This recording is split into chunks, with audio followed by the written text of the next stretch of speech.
औरत को दर्द नहीं होता। ये कहानी रिया की है, जो कि एक बड़ी बिजनेस विमेन है। उसको किसी के दर्द से कोई फर्क नहीं पड़ता। उसके लिए अपने काम से बढ़कर कुछ नहीं। ये क्या बना रखा है? ये खिलाओगे तुम उनको? माफ करना छोटी मालकिन, मैं फिर से बना देता हूँ। अरे क्या हुआ बहू, क्यों चिल्ला रही हो इन पर इतनी सुबह सुबह? अब क्या कर दिया इन्होंने? मम्मी जी, अभी दोपहर को मेरे बहुत ही इंपॉर्टेंट गेस्ट आने वाले हैं और इनका खाना ऐसा है बेस्वाद। अगर ये खाएंगे तो क्या सोचेंगे? इनको अभी के अभी नौकरी से निकाल दो। मुझे ऐसे लोग काम पर नहीं चाहिए जिनको ठीक से काम करना नहीं आता। अरे लेकिन बहू, ये बहुत सालों से हमारे लिए काम कर रहे हैं, ऐसा कैसे निकाल दे? हाँ मेम साहब, मुझे नौकरी से मत निकालिए। मैं अच्छे से काम करूंगा, आपको शिकायत का कोई मौका नहीं दूंगा। मैंने एक बार जो बोल दिया सो बोल दिया। जल्दी से कोई नया शेफ ढूंढ कर लाओ। अगले दिन ऑफिस में, ये सब क्या है? अभी तक ये काम पूरा क्यों नहीं हुआ है? मैम, वो क्या? किसको दिया था मैंने ये काम? उसको अभी मेरे सामने बुलाकर लाओ। जी मैम। मैम, वो सर्वर में थोड़ी दिक्कत आ गई थी। किसके? तुम्हारे या कंप्यूटर के? वो मैम, बात यह है कि जितना वक्त तुम आज मुझे समझाने में जाया कर रहे हो ना, उतना वक्त अगर तुमने कल इस काम को करने में किया होता तो आज ये पूरा हो जाता। तुम्हें नौकरी से निकाला जाता है। मैम प्लीज ऐसा मत करिए, मेरे छोटे छोटे बच्चे हैं, अगर मेरी नौकरी चली गई तो। ये सब तुमको ऐसा काम करने से पहले सोचना चाहिए था। मैम मुझे एक मौका और दीजिए, मैं अभी पूरा करके लाता हूँ। ये जो मौका था, यही तुम्हारा आखिरी मौका था जो तुमने गंवा दिया। मैं और कुछ नहीं सुनना चाहती। मेरी कंपनी में तुम जैसे कामचोरों के लिए कोई जगह नहीं है। तुम्हें इस नौकरी से निकाला जाता है। शाम को घर पर, मैंने सुना आज तुमने फिर किसी को नौकरी से निकाल दिया। अरे हमारी पॉलिसी है ना, हमारी कंपनी लोगों के इमोशंस का भी ध्यान रखती है। इमोशन कुछ नहीं होता। कमजोर होते हैं वो लोग जो ऐसे काम करते हैं। और नौकरी से निकाल दिया तो इसमें कोई नई बात नहीं। जिस तरह घर को साफ करने के लिए गंदगी बाहर फेंकनी पड़ती है, उसी तरह कंपनी को आगे बढ़ाने के लिए यूजलेस लोगों को कंपनी से बाहर निकालना पड़ेगा। तुम लोगों की तुलना गंदगी से कैसे कर सकती हो? जिस स्पीड से तुम लोगों को निकालती हो, मुझे डर है कि किसी दिन कंपनी के सभी लोग ही ना निकल जाए। फिक्र मत करो, ऐसा कभी नहीं होगा। ऐसी बड़ी कंपनी में काम करने के लिए लोग तरसते हैं। जिनको नौकरी लग जाए वो खुशी से पागल हो जाते हैं। तो ऐसी कंपनी कभी खाली हो ही नहीं सकती। वैसे भी मुझे किसी की इमोशन से कोई लेना देना नहीं है। लेकिन बहू, तेरे स्वभाव को देखकर लगता है कि जरूर खाली होगी। अरे बहू, लोगों को दर्द होता है तो ये क्यों नहीं समझ पाती है? मम्मी जी, आप कब आई? आपको क्यों ऐसा लगता है?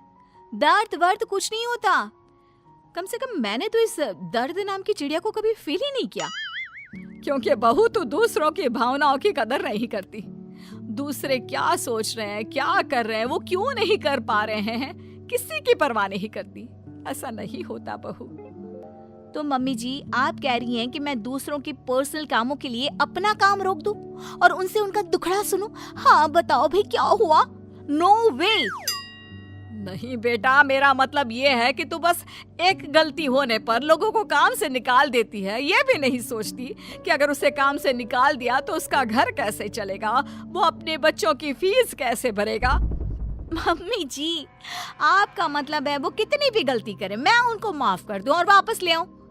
मम्मी जी, अगर मुझे ऐसा ही करना होता तो मैं कंपनी नहीं खोलती, कोई धर्मशाला खोलती, ताकि जिसका जब मन करे आए और जब मन करे जाए। माँ का वो मतलब नहीं है। माँ बस इतना बोल रही है कि अगर वो गलती करते हैं तो उनको डांट लिया करो, समझा दिया करो। लेकिन नौकरी से निकालना बहुत ज्यादा नहीं हो गया?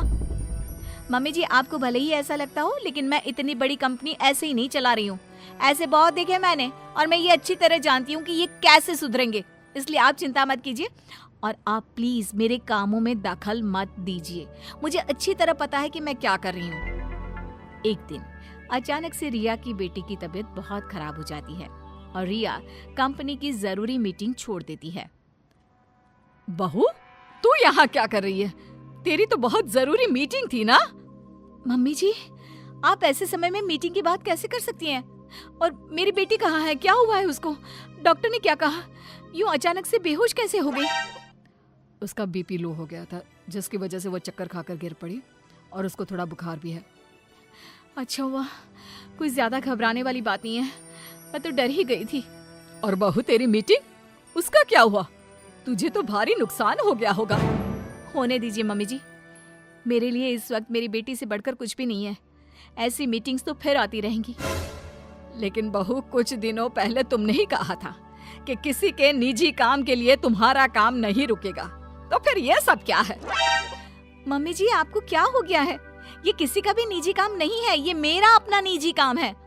वही तो बहू, जब तुम्हारा काम था तो तुम सब कुछ छोड़कर यहाँ आ गई, और तुम चाहती हो कि दूसरों के घरों में कितनी भी परेशानी दिक्कत आ जाए, वो उसको छोड़कर अपने काम को पहली ड्यूटी समझे।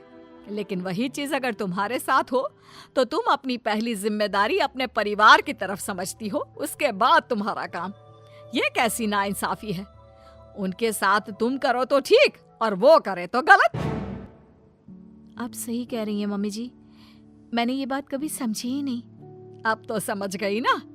अब से उनके साथ कुछ ऐसा मत करना, उनकी भी परेशानी समझने की कोशिश करना।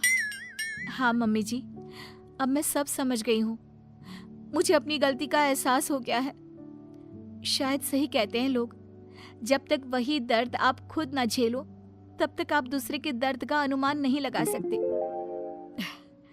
मुझे ये देखकर अच्छा लगा बेटा कि तुम्हें बहुत जल्दी अपनी गलती का एहसास हो गया।